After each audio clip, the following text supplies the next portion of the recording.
പ്രിയ സുഹൃത്തെ, DNA origami എന്ന ഒരു വ്യത്യസ്ത അധ്യായത്തിലേക്ക് ഞാൻ നിങ്ങളെ സ്വാഗതം ചെയ്തുകൊള്ളുന്നു. ഒറിഗാമി എന്ന് നിങ്ങൾ കേട്ടിട്ടുണ്ടാവും. എന്നാൽ ഇവിടെ നിങ്ങൾ ശ്രദ്ധിക്കാൻ പോകുന്നത് DNA ഒറിഗാമി എന്നതിനെക്കുറിച്ചാണ്. DNA എന്താണെന്നും ഒറിഗാമി എന്താണെന്നും ലഘുവായി ഒന്ന് മനസ്സിലാക്കിയിട്ട് നമുക്ക് അധ്യായത്തിലേക്ക് കടക്കാം. DNA, deoxyribonucleic acid.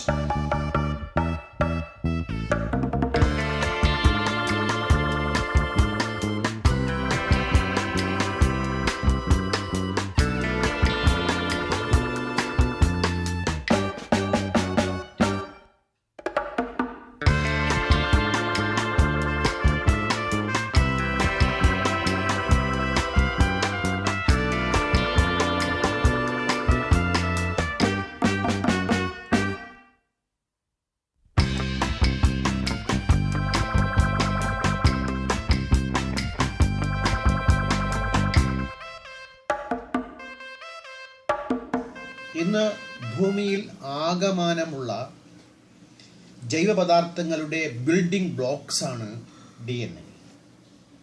ഒരു കെട്ടിടം ചുടുകല്ലുകൾ കൊണ്ട് നിർമ്മിക്കപ്പെട്ടിരിക്കുന്നത് പോലെ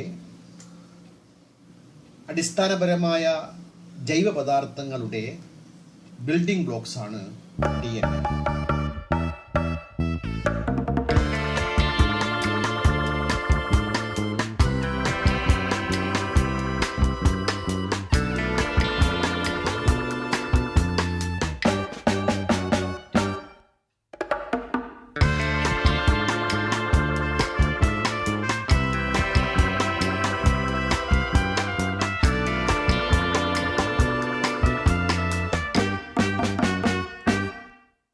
ഇതിന് ഇരട്ട പിരിയൻ ഗോവണിയുടെ മാതൃകയാണുള്ളത്. രണ്ട് പടവുകളെയും ന്യൂക്ലിയോടൈഡുകളാൽ ബന്ധിപ്പിക്കപ്പെട്ടിരിക്കുന്നു. അഡിനീൻ, തൈമീൻ, ഗുവാനിൻ, സൈറ്റോസിൻ എന്നിവയാണ് ന്യൂക്ലിയോടൈഡുകൾ. ഇതൊക്കെ നിങ്ങൾക്കറിയാവുന്ന കാര്യമാണെങ്കിൽ തന്നെയും ഒരു ഓർമ്മപ്പെടുത്തലിന് വേണ്ടിയാണ് ഞാനിവിടെ സൂചിപ്പിക്കുന്നത്. അഡിനീൻ തൈമീനുമായിട്ടും ഗുവാനിൻ സൈറ്റോസിനുമായിട്ടും മാത്രമേ യോജിക്കുകയുള്ളൂ.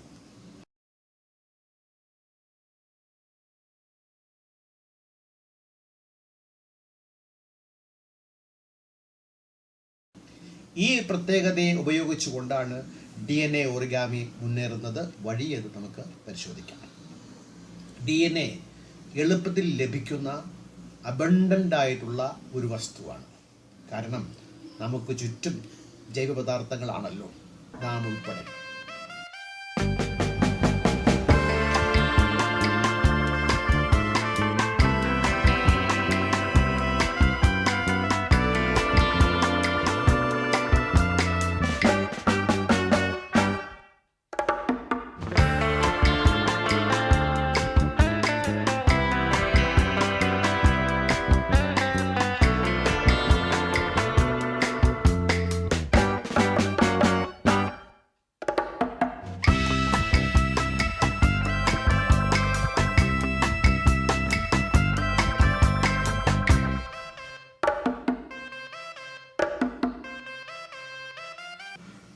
DNAയുടെ മറ്റൊരു പ്രത്യേകത, ഇത് 50,000 times smaller than the width of A human hair.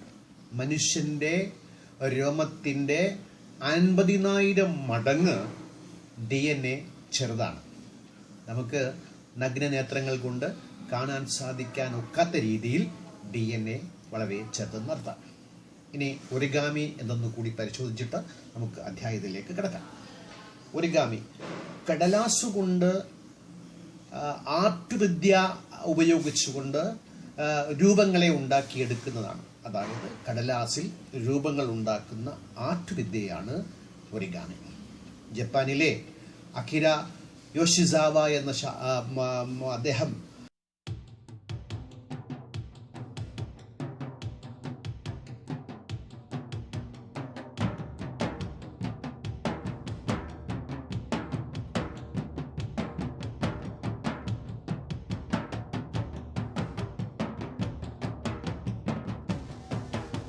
അതിലെ ഒരു പ്രഗത്ഭനാണ് ഈ ഒറിഗാമിയിലെ ആർട്ടുവിദ്യയിലെ പ്രഗത്ഭനാണ് അദ്ദേഹം.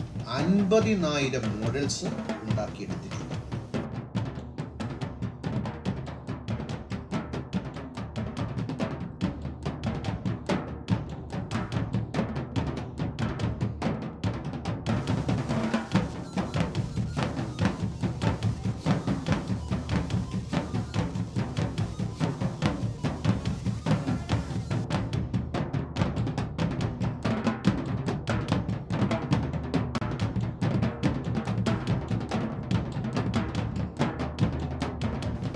ഇന്ന് സ്കൂൾ തലത്തിൽ കുട്ടികൾക്ക് പരിശീലനം നൽകുന്നത് നിങ്ങൾ കേട്ടിരിക്കുമല്ലോ.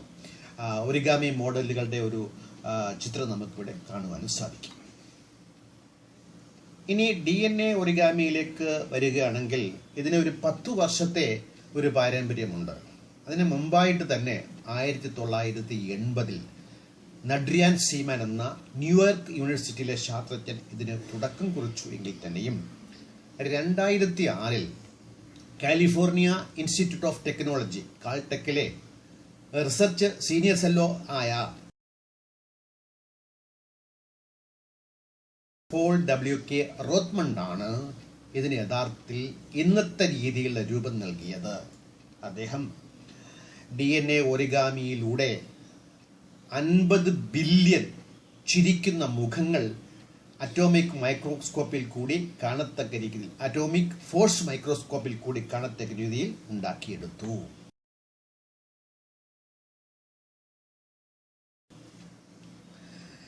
ഇത് നമ്മൾ ദീർഘമായി പരിശോധിക്കുന്നതിന് മുമ്പ് മറ്റു ചില കാര്യങ്ങൾ കൂടി നിങ്ങളുടെ ശ്രദ്ധയിൽപ്പെടുത്തുവാൻ ഞാൻ ആഗ്രഹിക്കുകയാണ്. ഹോമോ ഹബിലസ്, നമ്മുടെ മനുഷ്യ പൂർവികൻ,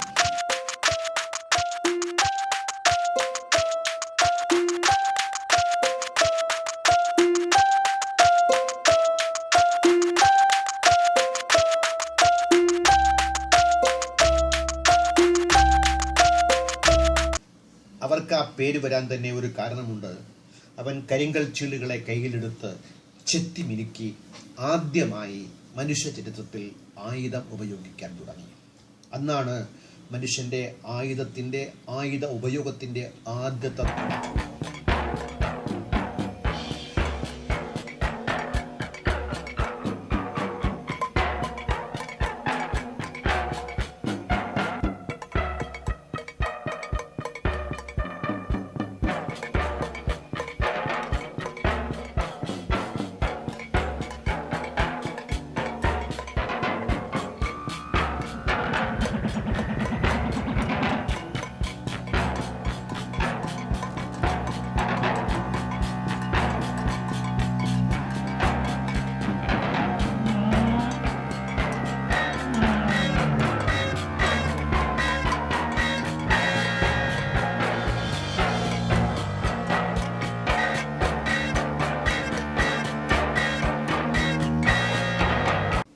പിന്നീട് ഇങ്ങോട്ട് നിങ്ങൾ എന്നെ കാണുന്ന ഈ ടൂൾ വരെ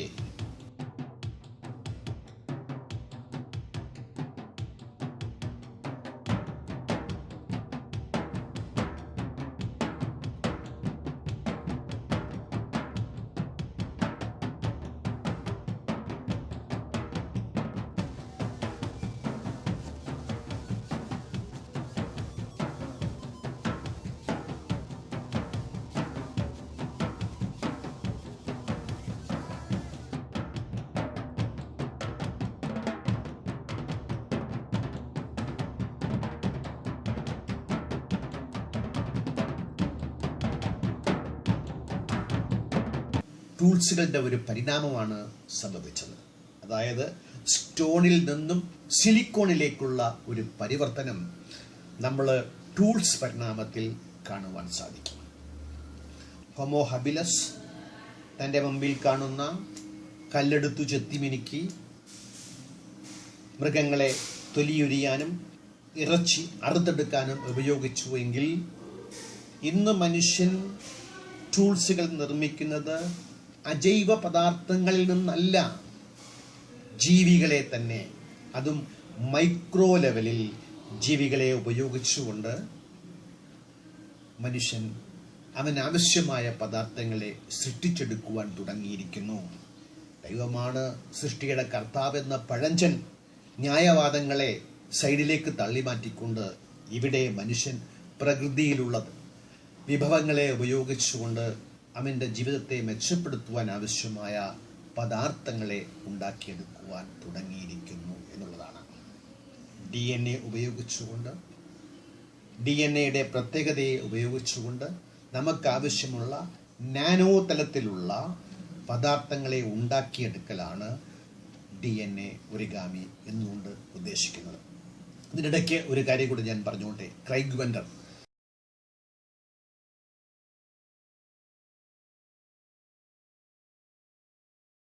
ഇക്കാര്യം പറയുമ്പോൾ അദ്ദേഹത്തെ നമുക്ക് ഓർമ്മിക്കാതെ മുന്നോട്ട് പോകുവാൻ സാധ്യമേ അല്ല. അദ്ദേഹം മൈക്രോപ്ലാസ്മ ലബോറട്ടറിയം എന്ന ഒരു കൃത്രിമ ജീവിയെ ആദ്യമായി ഉണ്ടാക്കിയെടുത്തു. അത് കൃത്രിമ ജീവിയാണ്. അതിനുപയോഗിച്ച DNA കൃത്രിമമല്ല എങ്കിൽ തന്നെയും അതിനകത്തുള്ള ജൈവ പദാർത്ഥം കൃത്രിമം എന്ന നിലയ്ക്ക് ആദ്യമായി മനുഷ്യൻ ഒരു കൃത്രിമ ജീവിയെ ഉണ്ടാക്കിയെടുത്തതിൻ്റെ ക്രെഡിറ്റ് ക്രൈഗ് വെൻഡർക്കാണ്. ഇത്തരണത്തിൽ അത് സ്മരിക്കാതെ പോകുന്നത് സാധ്യമല്ല.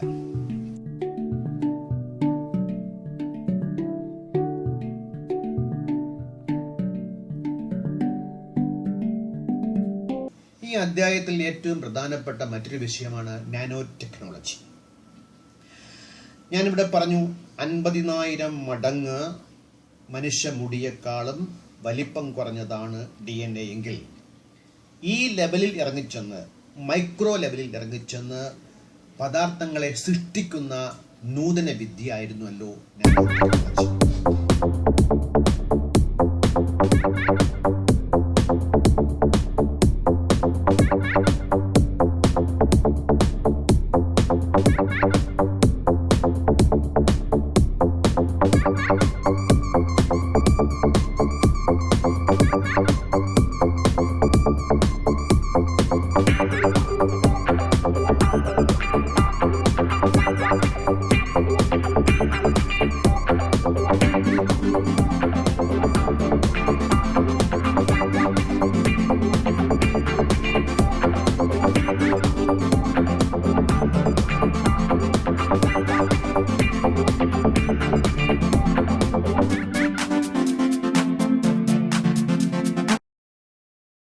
A sheet of newspaper is about 1 lakh nanometers thick.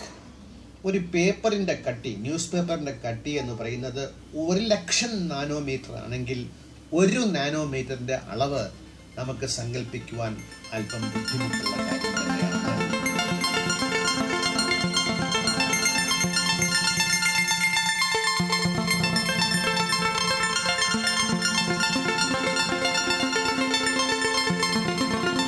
Nanoscience and nanotechnology are the study and application of extremely small things. Nanotechnology എന്ന് പറയുന്നത്, അതിനെക്കുറിച്ചുള്ള പഠനം എന്ന് പറയുന്നത് പദാർത്ഥങ്ങളെ എക്സ്ട്രീംലി സ്മാൾ തിങ്സ്, വളരെ ചെറിയ രൂപത്തിൽ, രീതിയിൽ കാണുക, ചെയ്യുക എന്നുള്ളതാണ്. And can be used across all other science fields. എല്ലാവിധ ശാസ്ത്ര മേഖലയിലും ഇത് ഉപയോഗിക്കാൻ സാധിക്കും. സച്ച് ആസ് ഏതെന്നൊക്കെ ചോദിച്ചാൽ chemistry, biology, physics, material science and engineering. Today scientists and engineers are finding a wide variety of ways to deliberately make materials at the nanoscales. വളരെ സങ്കീർണമായ രീതിയിൽ തന്നെ പല രീതിയിലും നാനോ പദാർത്ഥങ്ങളെ ഉണ്ടാക്കിയെടുക്കുന്നതിൽ ശാസ്ത്രജ്ഞന്മാർ വിജയിച്ചുകൊണ്ടിരിക്കുകയാണ് എന്നുള്ളത് ഇവിടെ പ്രസ്താവമായി. യഥാർത്ഥത്തിൽ DNA ഒറിഗാമിയും നാനോ സ്കെയിലും നടക്കുന്ന ഒരു പ്രവൃത്തി എന്നറിയിക്കുവാൻ വേണ്ടിയിട്ടാണ് ഞാൻ ഇവിടെ ഇത് പറഞ്ഞത്. ഇനി ഇതിൻ്റെ നിർമ്മിതിയിലേക്ക് നമ്മൾ ശ്രദ്ധ പതിക്കുകയാണെങ്കിൽ, ഞാൻ നേരത്തെ പറഞ്ഞ DNA കാര്യത്തിലേക്ക് നിങ്ങളുടെ ശ്രദ്ധയെ ഞാൻ ക്ഷണിക്കുകയാണ്. അതിന് 2 സ്ട്രാൻഡാണുള്ളത്. 2 സ്ട്രാൻഡിന്റെ ന്യൂക്ലിയോടൈഡുകൾ ബന്ധപ്പെട്ടിരിക്കുന്നു. ഇവിടെ നമുക്ക് ആവശ്യമായിട്ടുള്ളത് സിംഗിൾ സ്ട്രാൻഡാണ്. മനുഷ്യനിൽ കോടാനുകോടി DNA ഉണ്ട് എങ്കിൽ തന്നെയും അത് ഡബിൾ സ്ട്രാൻഡ് ആയതുകൊണ്ട് DNA ഒറിഗാമിക്ക് അത് ഉപയുക്തമാകുകയില്ല. മനുഷ്യൻ്റെ ശരീരത്തിനുള്ളിൽ അവൻ്റെ വൻകുടലിൽ അനേകായിരം കോടി ബാക്ടീരിയ ഉണ്ടെങ്കിൽ തന്നെയും ബാക്ടീരിയയുടെ DNA ഡബിൾ സ്ട്രാൻഡ് ആയതുകൊണ്ട് അതും DNA ഒറിഗാമിക്ക് ഉപയുക്തം ആകുകയില്ല. പക്ഷേ ബാക്ടീരിയക്കകത്ത് കടന്നു പറ്റിയ ബാക്ടീരിയ ഫേജ് എന്ന് പറയുന്ന വൈറസ് അതിന് സിംഗിൾ സ്ട്രാൻഡാണ്.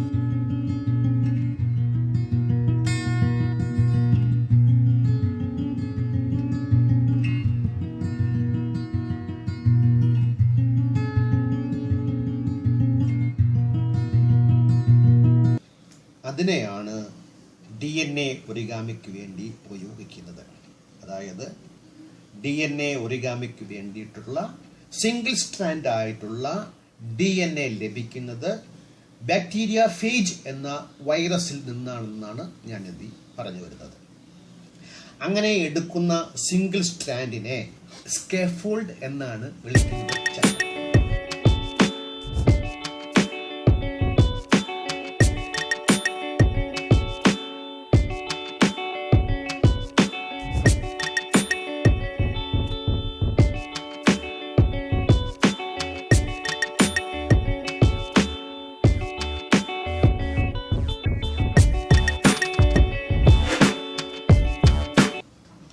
അതിൽ അനുരൂപകമായി ചേരുന്ന സിന്തറ്റിക് ആയുള്ള സ്റ്റാപ്പിൾസിനെ ഉണ്ടാക്കിയെടുക്കുന്നു.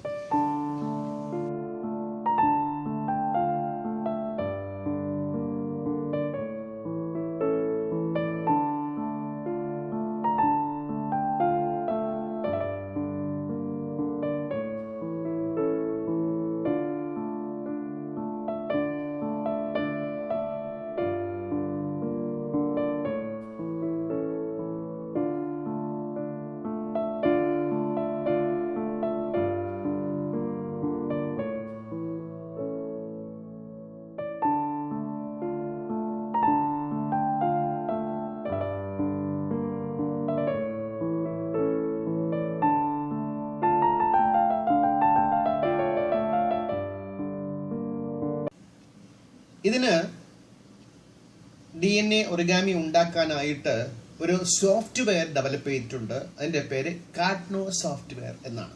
ഈ സോഫ്റ്റ്വെയറിൻ്റെ അടിസ്ഥാനത്തിലാണ് ഇപ്പോൾ DNA ഒറിഗാമിയിലൂടെ പദാർത്ഥങ്ങളെ ഉണ്ടാക്കിയെടുത്തുകൊണ്ടിരിക്കുന്നത്.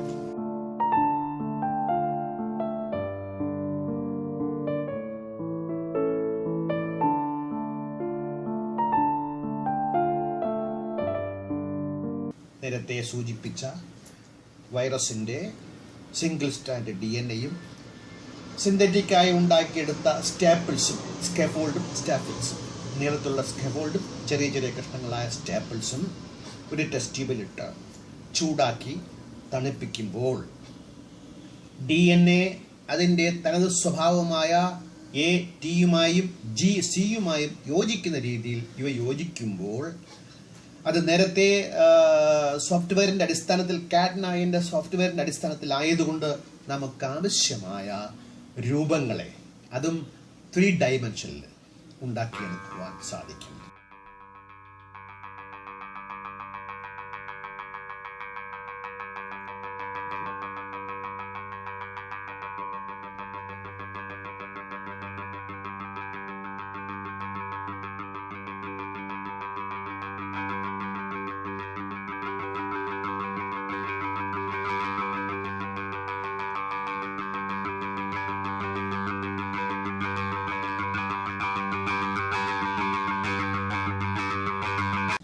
ട്യൂബുകളായിട്ടും തേനീച്ചക്കൂടിൻ്റെ മാതൃകയിലും എന്തുവേണ്ട നമുക്ക് ആവശ്യമായ ഏതു മാതൃകയിലും DNA ഒറിഗാമിയിലൂടെ നാനോ സ്കെയിലിൽ നമുക്ക് പദാർത്ഥങ്ങളെ സൃഷ്ടിച്ചെടുക്കുവാൻ സാധിക്കും.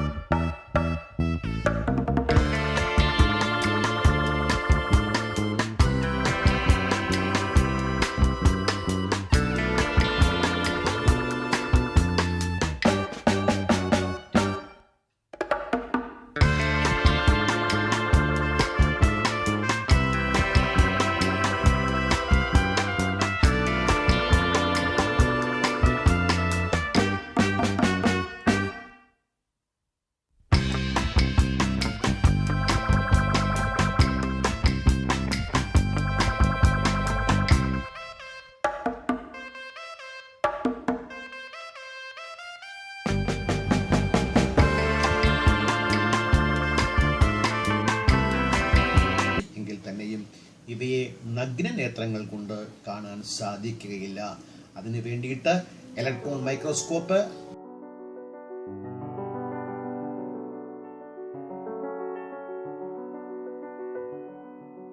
അറ്റോമിക് ഫോഴ്സ് മൈക്രോസ്കോപ്പ്,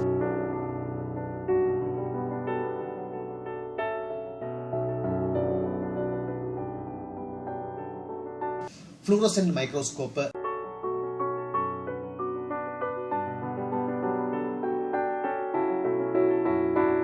എന്നിവ ഉപയോഗിക്കേണ്ടി വരും. അതിൽ കൂടി മാത്രമേ നമുക്ക് അവയെ കാണാൻ സാധിക്കൂ.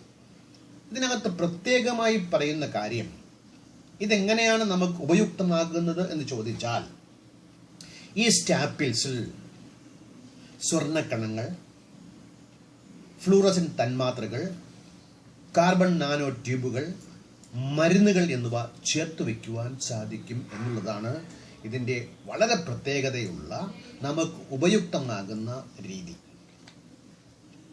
അതിസൂക്ഷ്മ പ്രകാശ സ്രോതസ്സുകളിൽ ഫ്ലൂറസെന്റ് തന്മാത്രകളെ സ്ഥാപിക്കുവാനും സാധിക്കും. ഏതെല്ലാം മേഖലയിലാണ് DNA ഒറിഗാമി ഉപയുക്തമാകുന്നത് എന്ന് ചോദിച്ചാൽ, വളരെ ചുരുക്കി പറയുകയാണെങ്കിൽ ഇലക്ട്രോണിക്സിൽ, നാനോ ടെക്നോളജിയിൽ, വൈദ്യശാസ്ത്ര രംഗത്ത് ഒക്കെ തന്നെ DNA ഒറിഗാമി നമുക്ക് ആവശ്യമായ രീതിയിൽ ഉപയോഗിക്കുവാൻ സാധിക്കും. Harvard medical school and cancer ബയോളജിയിലെ ബയോളജിക്കൽ കെമിസ്ട്രി ആൻഡ് മോളിക്കുലർ ഫാർമക്കോളജിയിലെ അസോസിയേറ്റ് പ്രൊഫസറായ വില്യം ഹിഷ്,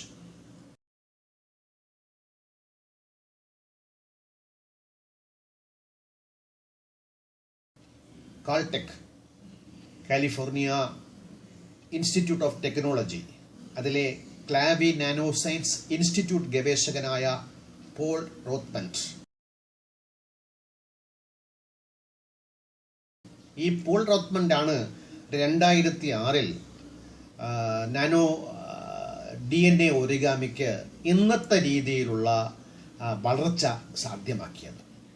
അദ്ദേഹവും കാലിഫോർണിയ യൂണിവേഴ്സിറ്റിയിലെ സെല്ലുലാർ ആൻഡ് മോളിക്കുലർ ഫാർമക്കോളജിയിലെ ഗവേഷകനായ പോൾ ഡഗ്ലസ് എന്നിവരാണ് ഇന്ന് ഞാനിവിടെ വിവരിക്കുന്ന അധ്യായങ്ങൾക്ക് ആവശ്യമായ ഡീറ്റെയിൽസ് ഒരു സമ്മേളനത്തിൽ വെച്ച് നൽകിയത്. നമുക്ക് ഇതിൻ്റെ ഉപയോഗത്തെ പരിശോധിച്ചു നോക്കാം. ഏതും മനുഷ്യന് ഉപയുക്തമാകുന്ന രീതിയിൽ വരുമ്പോഴാണല്ലോ അതിൻ്റെ പ്രത്യേകത മനുഷ്യൻ തിരിച്ചറിയുക.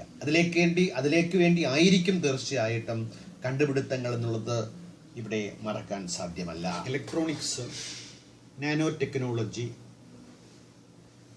വൈദ്യശാസ്ത്ര രംഗം, ഇത്തരം മേഖലകളിലാണ് DNA ഒറിഗാമി പ്രധാനമായും പ്രവർത്തിക്കുന്നത്. ഈ ഓരോ മേഖലയും പ്രത്യേകം എടുത്ത് നമുക്ക് പരിശോധിക്കാം. ആദ്യമായിട്ട് DNA ഒറിഗാമി വൈദ്യശാസ്ത്ര രംഗത്ത് നൽകുന്ന സംഭാവനകളെ ചെറുതായൊന്ന് നമുക്ക് പരിശോധിക്കാം. കഴിഞ്ഞ 150-200 വർഷങ്ങളായിട്ട് ആധുനിക വൈദ്യശാസ്ത്രം ഒരുപാട് പടവുകൾ താണ്ടി മനുഷ്യരാശിയെ തീരാ ദുഃഖങ്ങളിൽ നിന്നും രോഗങ്ങളിൽ നിന്നും മോചിപ്പിച്ചു എങ്കിൽ തന്നെയും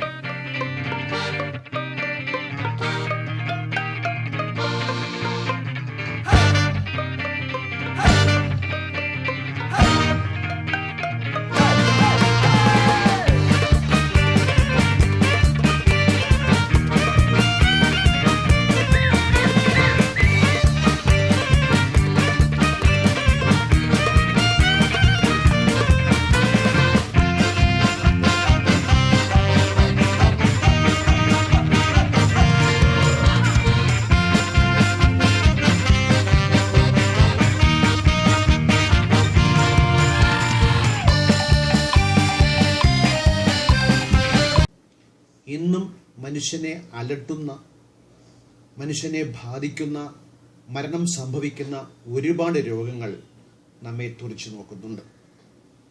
അതുകൊണ്ട് തന്നെ ഏതു ശാസ്ത്രമേഖലയിലും എന്തു നേട്ടമുണ്ടായാലും അതിനെ മെഡിക്കൽ സയൻസുമായി ബന്ധപ്പെടുത്താൻ നമ്മൾ ശ്രമിക്കാറുണ്ട്. അത് ആവശ്യവുമാണല്ലോ. അത്തരത്തിൽ DNA ഒറിഗാമിയുടെ പരീക്ഷണങ്ങൾ തീർച്ചയായിട്ടും ആധുനിക വൈദ്യശാസ്ത്രവുമായി ബന്ധപ്പെട്ടിരിക്കുന്നു. അത്തരത്തിൽ ഒന്ന് രണ്ട് പരീക്ഷണങ്ങളുടെ കണ്ടെത്തലുകളുടെ വിശദ വിവരങ്ങളാണ് ഞാനിവിടെ നിങ്ങൾക്ക് നൽകാൻ പോകുന്നത്. A drug in A box എന്ന് പറയുമ്പോൾ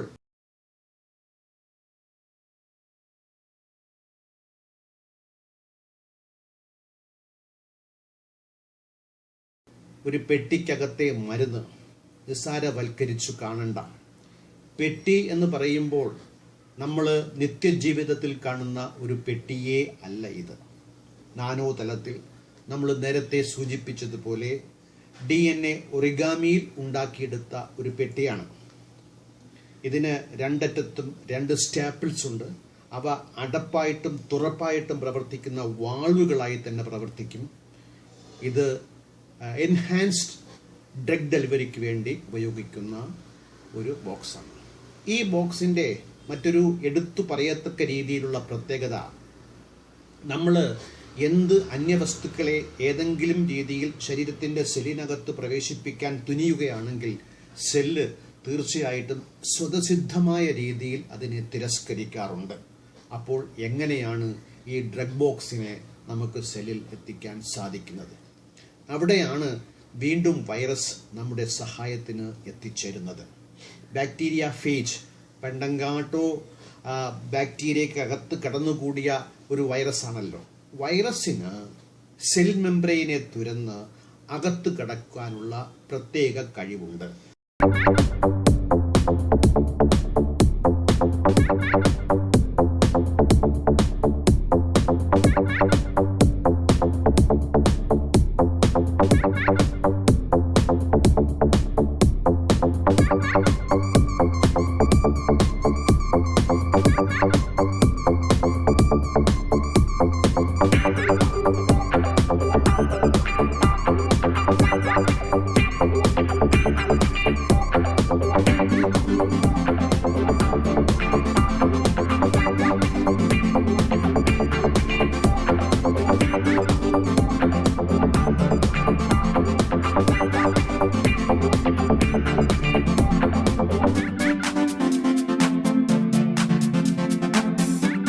അതുകൊണ്ട് തന്നെ ഈ ഡ്രഗ് ബോക്സിൽ വൈറസിൻ്റെ ജിനോമിനെ നമ്മൾ ഉപയോഗിച്ചിട്ടുണ്ട്.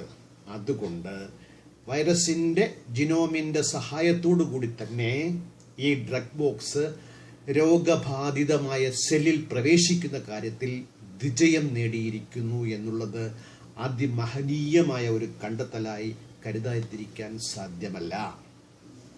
ഇങ്ങനെയുള്ള ഡ്രഗ് ബോക്സ് ഏതെല്ലാം രോഗങ്ങൾക്കാണ് ഉപയോഗപ്രദമാകുന്നത് എന്നുകൂടി നമുക്ക് പരിശോധിക്കേണ്ടതുണ്ടല്ലോ. പ്രധാനമായിട്ടും ക്യാൻസർ. ഇന്ന് മാനവരാശിയെ തുറിച്ചു നോക്കുന്ന ഭീകരമായ ഒരു രോഗം തന്നെയാണ് അത്. സമയത്ത് ചികിത്സ നൽകുകയാണെങ്കിൽ ഒരുപാട് രോഗികളെ രക്ഷപ്പെടുത്താമെന്ന് നമ്മൾ നിരീക്ഷണങ്ങളിലൂടെ തെളിയിച്ചിട്ട് ഉണ്ട് എങ്കിൽ തന്നെയും ഇന്നും ഒരു പേടിസ്വപ്നമായി മാറി നിൽക്കുന്ന ഒരു രോഗമാണ് ക്യാൻസർ. എന്താണ് ക്യാൻസർ?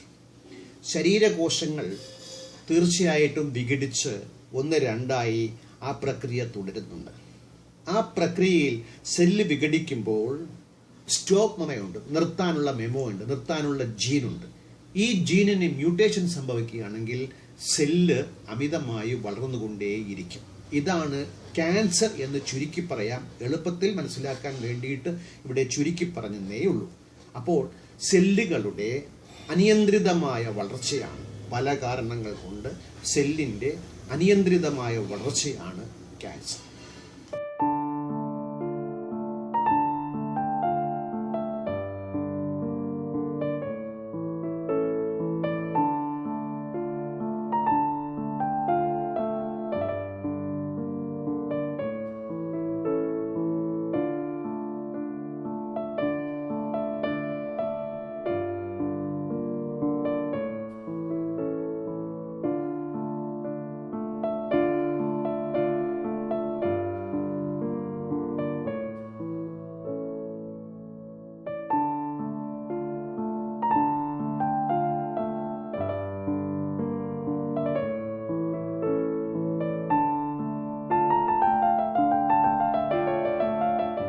അത്തരത്തിൽ ഒരു ക്യാൻസറാണ് ലുക്കീമിയ. മജ്ജയിലുള്ള ശ്വേതരക്താണുക്കൾ അവയ്ക്ക് മ്യൂട്ടേഷൻ സംഭവിച്ച് പെറ്റുപെരുകുന്നു. അത് കാരണം സെല്ലിൻ്റെ ദൈനംദിന ജീവിത രീതി താളം തെറ്റുന്നു. ശ്വേതരക്താണുക്കളുടെ എണ്ണം പെരുകി അവിടെ അത് ലുക്കീമിയ ക്യാൻസറായിട്ട്, രക്താർബുദമായിട്ട് മാറുന്നു.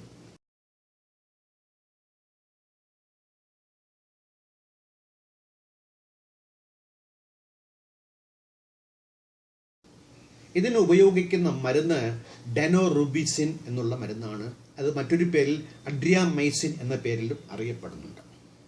ഇത് ഉപയോഗിക്കുമ്പോഴുള്ള കുഴപ്പങ്ങൾ, ഏത് സെല്ലിനെയാണോ ഉന്നം വെക്കേണ്ടത് അങ്ങനെ ഉന്നം വെക്കാതെ കീമോതെറാപ്പിയിലൂടെ വെയിനിൽ കടത്തി ഈ ചികിത്സ നടത്തുമ്പോൾ അത് മറ്റു സെല്ലുകളെയും കൊന്നെടുക്കുന്നു എന്നുള്ളതും അതിന് ഒരുപാട് സൈഡ് എഫക്റ്റ് ഉണ്ട് എന്നുള്ളതും അവിടെ സഹായത്തിനായി വരുന്നത് തീർച്ചയായിട്ടും DNA ഒറിഗാമിയാണ്. നമ്മൾ നേരത്തെ സൂചിപ്പിച്ച ഈ ഡ്രഗ് ബോക്സിൽ ഡെനോറുബിസിനെ വെച്ച് സെല്ലിൽ എത്തിക്കുമ്പോൾ ഇത് സെല്ലിനകത്ത്, ഒന്നുകൂടെ ഞാൻ പറയട്ടെ, വൈറസിൻ്റെ ജിനോമാണ് ഈ ബോക്സിനകത്തുള്ളത്. അതുകൊണ്ട് തന്നെ സെല്ലിനകത്ത് പ്രവേശിക്കാനുള്ള കഴിവുണ്ട്. മറ്റൊന്ന്, രോഗബാധിതമായ സെല്ലിനെ കണ്ടെത്താൻ പാകത്തിലുള്ള പ്രോട്ടീൻ കൂടെ സ്റ്റാപ്പിൾസിൽ നമ്മൾ ഘടിപ്പിച്ചിട്ടുണ്ട്. അതുകൊണ്ട് മറ്റു സെല്ലുകളെ, രോഗബാധിതമല്ലാത്ത സെല്ലുകളെ ഒഴിവാക്കിക്കൊണ്ട് തന്നെ ലുക്കീമിയ ബാധിച്ച സെല്ലുകളെ തെരഞ്ഞുപിടിച്ച് അതിനകത്തേക്ക് ഈ ഡ്രഗ് ബോക്സ് പ്രവേശിക്കുന്നു.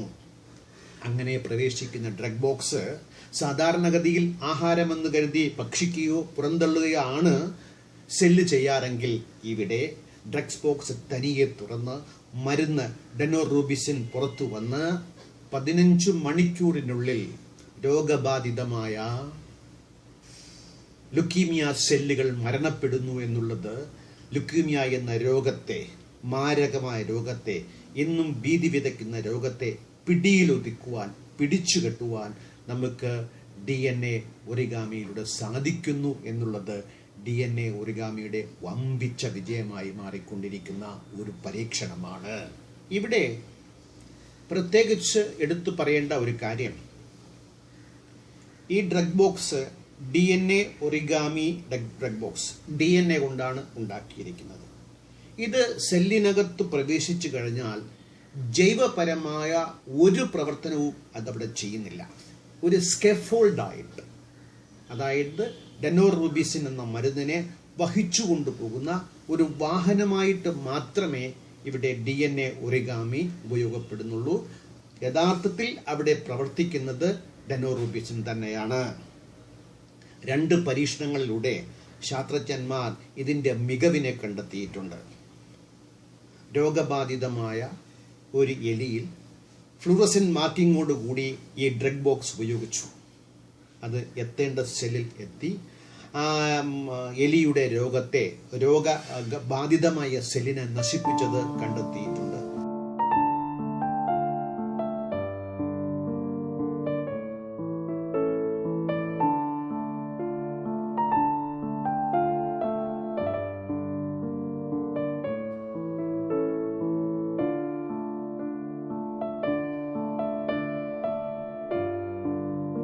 അതുപോലെ തന്നെ ഒരു പാറ്റയിൽ, ജീവിച്ചിരിക്കുന്ന ഒരു പാറ്റയിൽ ഈ ഡ്രഗ്സ് ബോക്സ് നിക്ഷേപിച്ചുകൊണ്ട് ഫ്ലൂറസെന്റ് മാർക്കിങ്ങോടുകൂടി അത് എവിടെയൊക്കെ ചെല്ലുന്നു എന്നും എവിടെയാണ് നമ്മൾ തുറക്കേണ്ടതെന്ന് തീരുമാനിക്കാനുള്ള പാകത്തിലുള്ള പരീക്ഷണങ്ങളും ശാസ്ത്രജ്ഞന്മാർ നടത്തിയിട്ടുണ്ട് എന്നുള്ളത് പ്രസ്തവ്യമാണ്. ഇത് വൈദ്യശാസ്ത്ര രംഗത്തുള്ള മികവാണെങ്കിൽ ഇത്തരം അനേകം കാര്യങ്ങളുണ്ടെങ്കിലും ഇവിടെ സമയക്കുറവ് കൊണ്ട് ഒരു ഉദാഹരണം മാത്രമേ ഞാനിവിടെ പറഞ്ഞുള്ളൂ. ഇനി ഇതുപോലെ തന്നെ പ്രധാനമായ മറ്റൊരു കണ്ടെത്തലിലേക്ക് ഞാൻ നിങ്ങളുടെ ശ്രദ്ധയെ വീണ്ടും ക്ഷണിക്കുകയാണ്. ആർട്ടിഫിഷ്യൽ ലീവ്സ്, കൃത്രിമ ഇലകൾ. എന്താണ് കൃത്രിമ ഇലകൾ? അത് പരിശോധിക്കുന്നതിന് മുമ്പ് ഇലകളുടെ പ്രത്യേകത എന്തെന്ന് മനസ്സിലാക്കണം. ഈ ഭൂമിയിൽ ഞാനും നിങ്ങളും, ഇത് വീക്ഷിക്കുന്ന നിങ്ങളും ഇത് കാണാനും പറയാനുമുള്ള കാരണങ്ങൾ ഇലകളാണ്. അല്ലെങ്കിൽ ഫോട്ടോസിന്തസിസ് ആണെന്ന് പറഞ്ഞാൽ അത് അധികപ്പറ്റേ ആവില്ല.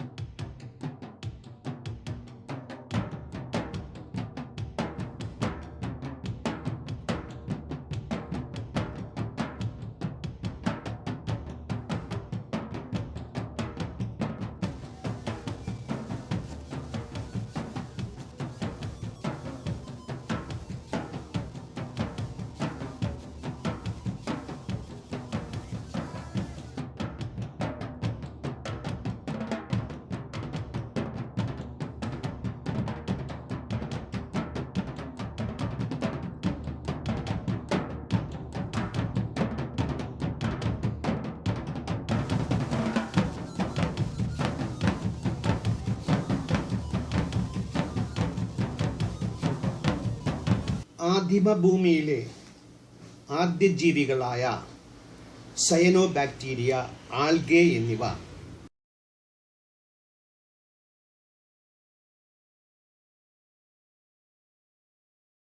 സൂര്യപ്രകാശത്തിൻ്റെ സഹായത്തോടുകൂടി ആദിമ ഫോട്ടോസിന്തസിസ് നടത്തി ഓക്സിജനെ പുറത്തുവിട്ടില്ലായിരുന്നുവെങ്കിൽ ഇന്ന് ഭൂമിയിലെ ജൈവ വൈവിധ്യങ്ങൾ ഉണ്ടാകുമായിരുന്നില്ല, നിങ്ങളും ഞാനും ഉണ്ടാകുമായിരുന്നില്ല എന്നുള്ളത് ഒരു നഗ്ന സത്യമാണ്.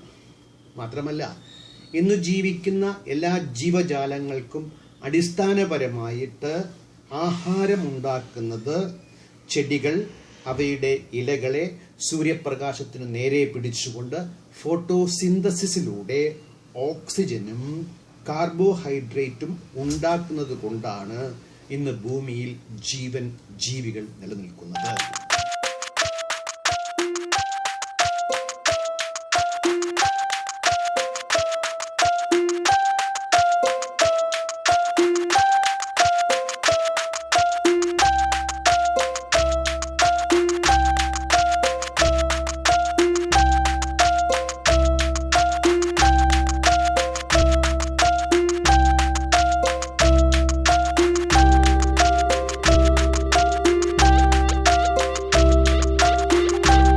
മാത്രമല്ല, സൂര്യപ്രകാശത്തിൻ്റെ അൾട്രാവയലറ്റ് കിരണങ്ങൾ ജീവികളുടെ മേൽ പതിക്കുകയാണെങ്കിൽ അവ ചത്തുപോകുമെന്നുള്ളത് വാസ്തവമാണ്.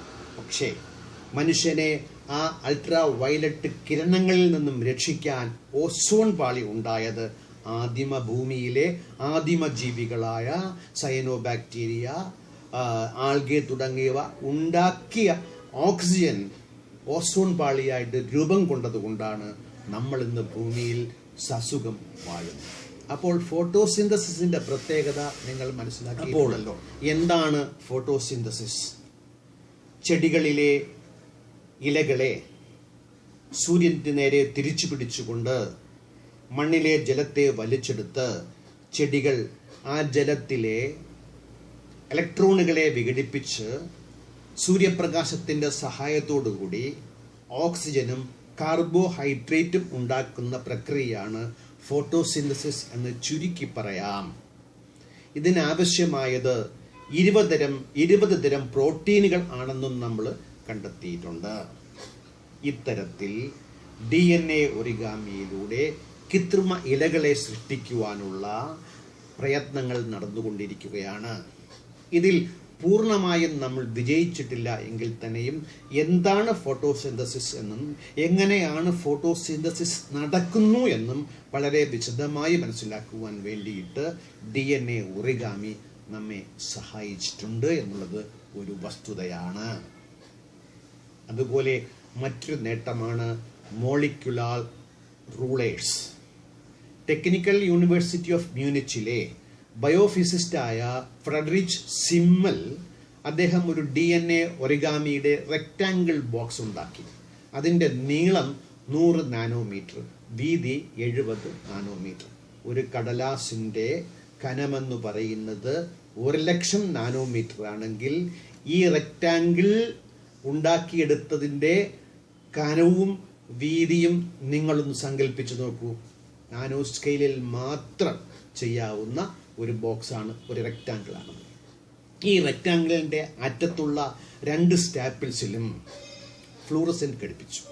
ഇത് തുറക്കുമ്പോൾ ഈ ഫ്ലൂറസൻ രണ്ടും രണ്ടറ്റത്തായിട്ട് സ്ഥാനം പിടിക്കുമ്പോൾ ലൈറ്റിൻ്റെ ഡിഫ്രാക്ഷനേക്കാളും ചെറുതായിട്ടുള്ള വസ്തുക്കളെ, അതായത് റഫ്ലി 200 നാനോമീറ്റർ അളവുള്ള വസ്തുക്കളെ അളക്കാൻ ഈ റൂളർ സഹായിക്കുന്നു എന്നുള്ളത് ഇതുവരെയുള്ള അളവുകളുടെ കാര്യത്തിൽ നാനോ തലത്തിൽ വളരെ മികവ് പുലർത്തുന്ന ഒന്നായി ഈ മാറ്റം, ഈ കണ്ടെത്തൽ മാറിയിട്ടുണ്ട്. ഇനി നാനോ റോബോട്ടുകൾ, നാനോ ബോട്ട്സ് എന്തെന്ന് നമുക്ക് മനസ്സിലാക്കാം. അതുപോലെ തന്നെ മനുഷ്യനെ പേടിപ്പിക്കുന്നതാണ് വൈറൽ അറ്റാക്സ്. പല രീതിയിലും പല വൈറസുകളും നമ്മെ അറ്റാക്ക് ചെയ്യുന്നു. നാനോ ബോട്ട്സിൽ വൈറസിനെ ഘടിപ്പിച്ചുകൊണ്ട് സാധിക്കുമല്ലോ. നമ്മൾ ശരീരത്തിലേക്ക് ഇതിനെ പ്രവേശിപ്പിക്കുന്നു. ഇത് പ്രവേശിച്ച ഉടനെ ശരീരം ആന്റിബോഡി ഉണ്ടാക്കിയെടുക്കുന്നു. അങ്ങനെ ആന്റിബോഡി ഉണ്ടാക്കും. ആന്റിബോഡി വർദ്ധിതമായ രീതിയിൽ പ്രവർത്തിക്കാൻ വേണ്ട പ്രോട്ടീനെ കൂടെ നമ്മൾ നിക്ഷേപിക്കുന്നു. അത് കാരണം ആന്റിബോഡി ഉണ്ടാക്കിയെടുത്തു കഴിഞ്ഞാൽ പിന്നീട് വരുന്ന വൈറസുകളെ പ്രതിരോധിക്കാൻ പാകത്തിൽ ഈ ആന്റിബോഡി നിലകൊള്ളും എന്നുള്ളത് കൊണ്ട് വൈറസുകളെ ഇനി പേടിക്കണ്ട എന്ന രീതിയിലേക്ക് DNA ഒറിഗാമി നൽകുന്ന വാഗ്ദാനം ചില്ലറയെ അല്ല. ചുരുക്കി പറയുകയാണെങ്കിൽ വൈറസിനെ ശരീരത്തിനകത്ത് കടത്തിവിട്ട് ആന്റിബോഡി ഉണ്ടാക്കുകയും ആ ആന്റിബോഡി പ്രവർത്തനക്ഷമമായി പ്രവർത്തിക്കാൻ വേണ്ടിയിട്ട് ആവശ്യമായ പ്രോട്ടീനുകളെ കൂടെ നിക്ഷേപിക്കുന്നത് കൊണ്ട് ആന്റിബോഡി ഉണ്ടായി പിന്നീട് വരുന്ന വൈറസുകളെ തോൽപ്പിക്കാൻ ശരീരം സജ്ജമാകുന്നു എന്നുള്ളത് മഹത്തായ ഒരു കണ്ടെത്തലല്ലേ. ഇന്ന് മനുഷ്യരാശിയുടെ ജീവിതത്തെ അടിമുടി മാറ്റിമറിക്കുന്നതാണല്ലോ ഇലക്ട്രോണിക് മേഖല. പാക്കറ്റിൽ ഒരു കമ്പ്യൂട്ടർ ഇല്ലാത്ത ആളുകളെ ഇല്ല. ഞാൻ വായിച്ചതായി ഓർമ്മിക്കുന്നുണ്ട്, ഡൽഹിയിൽ ആദ്യമായിട്ട് കമ്പ്യൂട്ടർ കൊണ്ടുവന്നപ്പോൾ അത് നിക്ഷേപിച്ചത് ഒരു മുറിയിലാണ്. ഒരു വലിയ മുറിയിൽ ഉൾക്കൊള്ളുന്ന അളവിലായിരുന്നു ഇന്ത്യയിലെ ആദ്യത്തെ കമ്പ്യൂട്ടർ എങ്കിൽ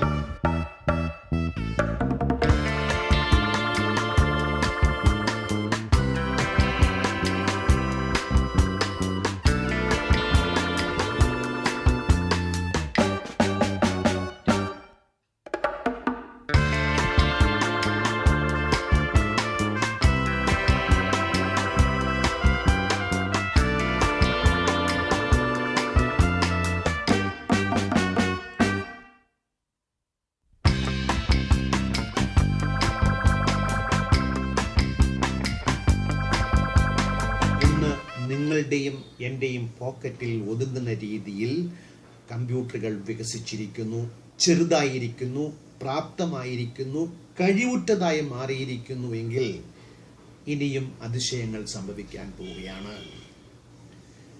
ഇലക്ട്രോണിക്സിൽ ഈ DNA ഒറിഗാമി സെമി കണ്ടക്ടറായി വർക്ക് ചെയ്യുന്ന കാലം അതിവിദൂരമല്ല.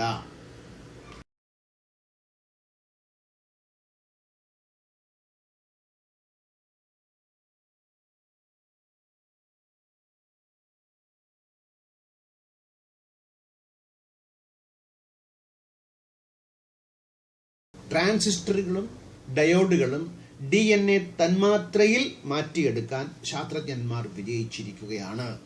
ഒറിഗാമിയിലൂടെ സങ്കീർണ ഘടകങ്ങളാക്കാൻ ഇനി നമുക്ക് സാധിക്കും. ഇങ്ങനെ വരുമ്പോൾ നാനോ തലത്തിൽ സെമി കണ്ടക്ടറുകളെ ഉപയോഗിക്കുമ്പോൾ നമ്മുടെ മൊബൈൽ ഫോണിൻ്റെ, കമ്പ്യൂട്ടറിൻ്റെ സൈസ് നാടകീയമായ രീതിയിൽ ചെറുതാകുകയും ആവശ്യമായ ഊർജം വളരെ അധികം കുറയുകയും ചെയ്യുമ്പോൾ ബാറ്ററിയുടെ പ്രവർത്തനക്ഷമത വർദ്ധിക്കുന്നു, വളരെ ചെറുതാകുന്നു, കൊണ്ടു നടക്കാൻ എളുപ്പമാണ്. മാത്രമല്ല അതിലുപരി ഇന്ന് മനുഷ്യന് ഒരു പേടിസ്വപ്നമായി മാറിക്കൊണ്ടിരിക്കുന്ന ഇലക്ട്രോണിക് വേസ്റ്റ്,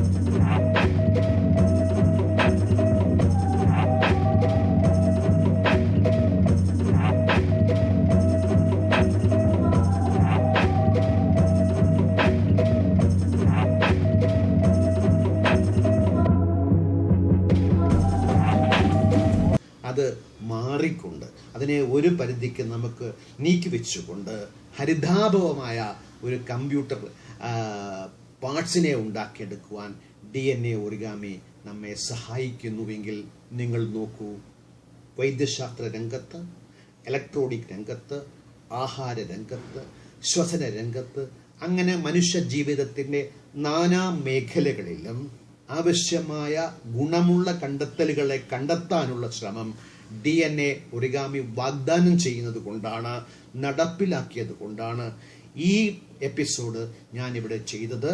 എന്നെ ശ്രവിച്ചതിന് നന്ദി, നമസ്കാരം.